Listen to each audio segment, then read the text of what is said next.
नमस्ते दोस्तों, मैं हूं प्रदीप कुमार। आप देख रहे हैं डिजिटल मार्केट। वीडियो शुरू करने से पहले बता दूं, ये वीडियो एक एजुकेशनल पर्पज़ के लिए।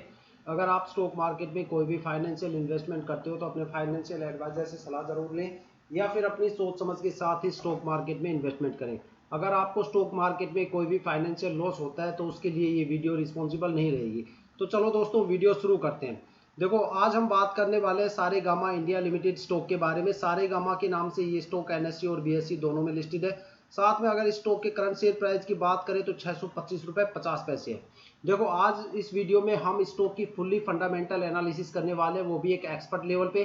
साथ में इस स्टॉक की हम फुल्ली पोस्टमार्टम रिपोर्ट पोस्टमार्टम करने वाले हैं। साथ में देखने वाले हैं भाई इसके पोस्टमार्टम रिपोर्ट में क्या निकल के आने वाला है, स्टॉक में कितना पॉजिटिव मोमेंटम आपको देखने को मिलेगा या नेगेटिव परफॉर्मेंस आपको देखने को मिलेगी, किस किस टाइम पीरियड पे आपको यहाँ पे होल्ड करने पर कितना कितना रिटर्न यहाँ पे देखने को मिलेगा। तो काफी चीजें यहाँ पे हम डिस्कस करने वाले हैं। तो चलो वीडियो शुरू करते हैं।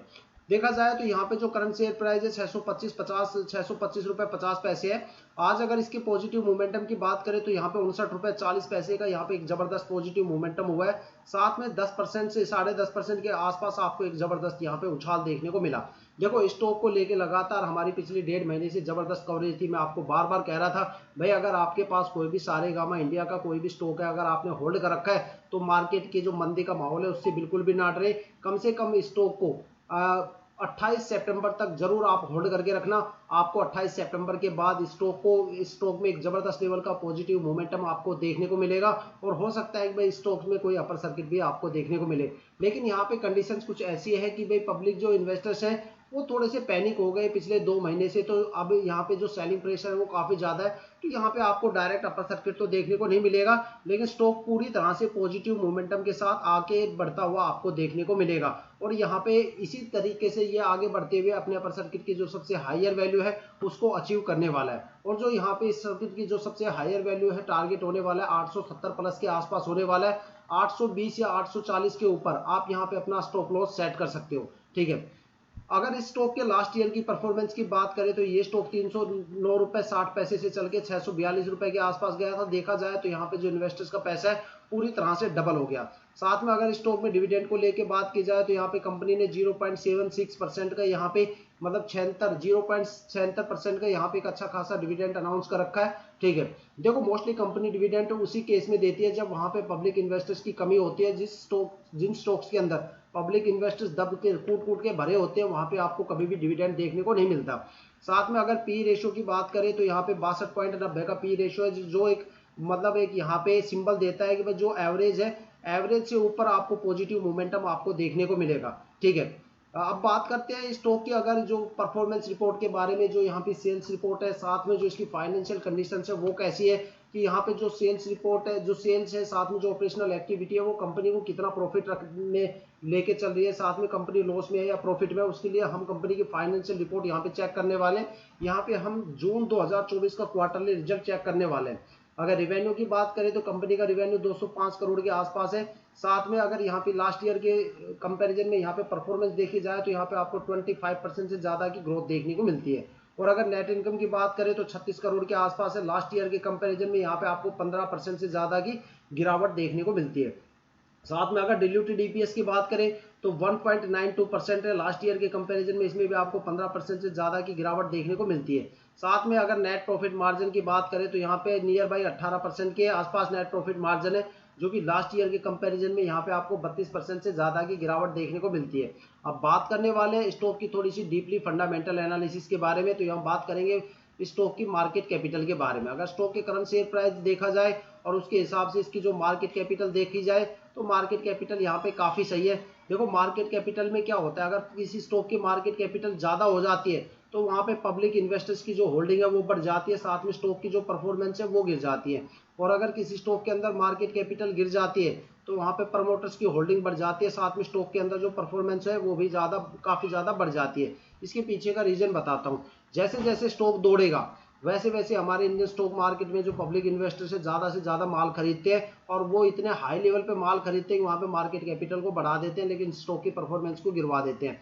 लेकिन जैसे ही स्टॉक गिरता है तो यहाँ पे जो पब्लिक इन्वेस्टर से कोई भी माल नहीं खरीदता, यहाँ पे जो प्रमोटर्स है वो दब के यहाँ पे माल खरीदते हैं और इसी वजह से स्टॉक्स के अंदर एक पॉजिटिव मोमेंटम बन जाता है। ठीक है, अब बात करने वाले स्टॉक के दो सबसे मेजर पॉइंट के बारे में, जो किसी भी स्टॉक की सबसे बड़ी मतलब जिसको जान बोली जाती है। सबसे पहला होता है आरओई, दूसरा होता है आरओसी। आरओई का मतलब होता है return on capital, sorry return on equity. Equity के ऊपर आपको लॉन्ग टर्म में कितना रिटर्न मिलेगा, तो यहाँ पे 11.48 का रेशियो है। और अगर रिटर्न ऑन कैपिटल चेक की जाए इसकी, जो कि एक डिविडेंड बेस पे है, तो यहाँ पे लॉन्ग टर्म में आपको 9 रुपीज 31 पैसे का एक अच्छा खासा आपको डिविडेंड बेस यहाँ पे रिटर्न कैपिटल पे आपको देखने को मिल रहा है। साथ में अगर स्टॉक की बुक वैल्यू की बात करें, तो यहाँ पे देखो बुक वैल्यू सबसे ज्यादा इंपॉर्टेंट पॉइंट होता है किसी भी स्टॉक के लिए। बुक वैल्यू की बात करें तो यहाँ पे 86 रुपए है, जबकि इस शेयर का जो करंट शेयर प्राइस है 201 रुपए के आसपास है।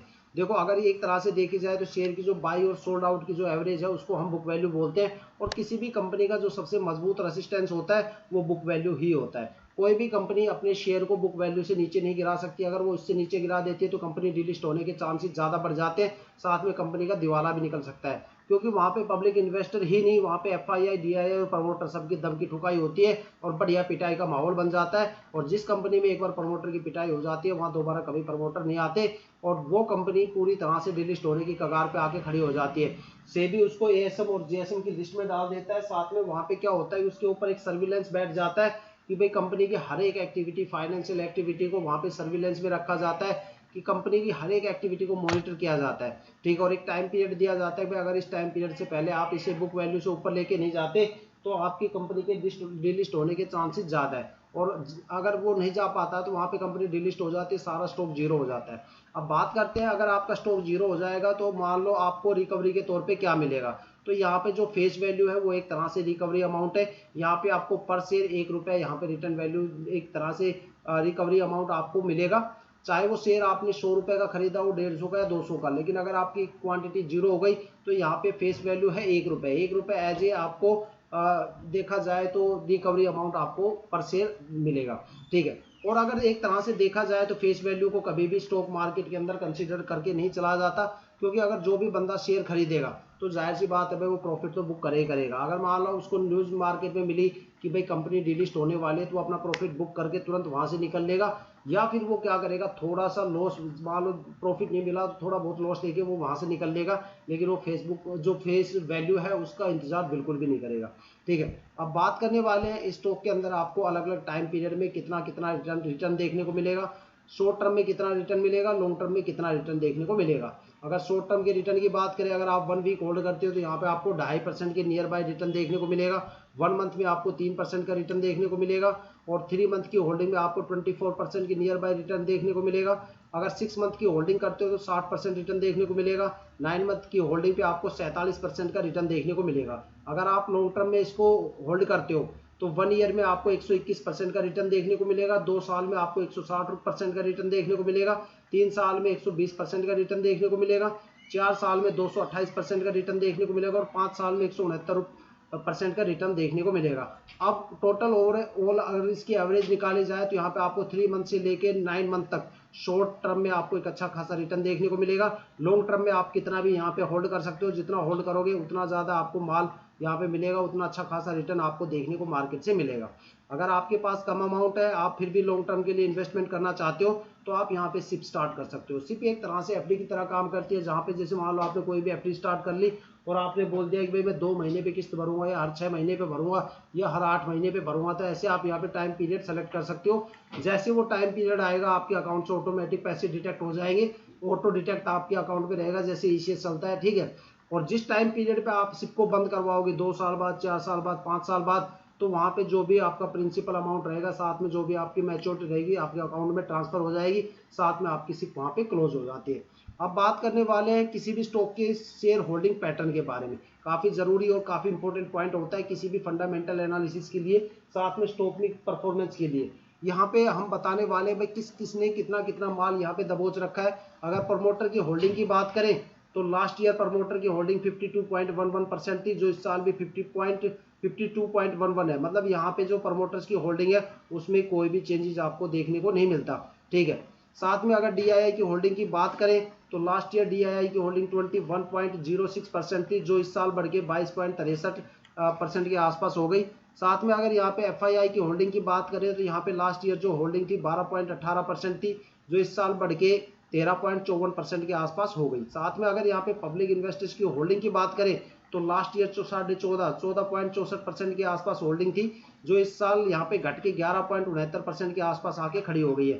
साथ में अगर गवर्नमेंट होल्डिंग की बात करें तो लास्ट ईयर 0.01% थी, जो इस साल भी सेम है 0.01%। देखो एक्सपर्ट क्या बोलते हैं कि आपको किस तरह का स्टॉक खरीदना चाहिए और किस स्टॉक में कितना शेयर होल्डिंग पैटर्न होना चाहिए, उसका जो मिनिमम रेशियो है वो क्या होना चाहिए, वो मैं आपको बताता हूँ। अगर आप कोई भी शेयर खरीदते हो तो उसके अंदर कम से कम 35% की यहाँ पे मिनिमम होल्डिंग होनी चाहिए। किस किस की होनी चाहिए?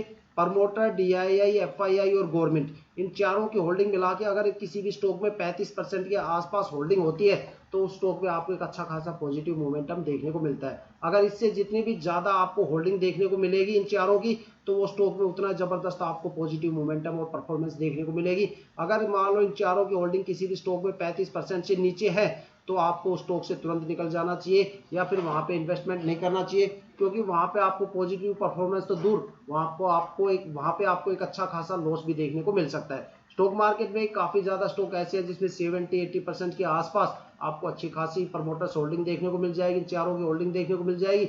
वहां पे आप कम टाइम में एक अच्छा खासा पैसा बना सकते हो। विकास इकोटेक एक ऐसा स्टॉक है जिसका मैं एग्जांपल यहाँ पे देना चाहूंगा, जिसमें जो प्रमोटर होल्डिंग, इन चारों की होल्डिंग टोटल मिला के 10% है, बाकी सारी होल्डिंग जो है पब्लिक इन्वेस्टर्स की है, कम से कम 90% होल्डिंग है। और वो स्टॉक बुरी तरह से पिटाई हो रही है वहां पे इन्वेस्टर्स की। वहां पे हर एक बंदा लॉस के साथ बैठा है, चाहे आपने परसों वहां पे शेयर खरीदा हो, आज भी वो बंदा लॉस के साथ बैठा है। तो देखो यही होता है स्टॉक मार्केट के अंदर। तो ये थी अब तक की सबसे बड़ी अपडेट सारेगामा इंडिया स्टॉक को लेके और सबसे बड़ी वहां पे फंडामेंटल एनालिसिस। अगर आपको वीडियो अच्छी लगी हो तो लाइक और शेयर जरूर कीजिएगा, साथ में वीडियो पे नए हो तो चैनल को सब्सक्राइब जरूर कीजिएगा। तो चलो इसी के साथ ये वीडियो समाप्त करते हैं। जय हिंद।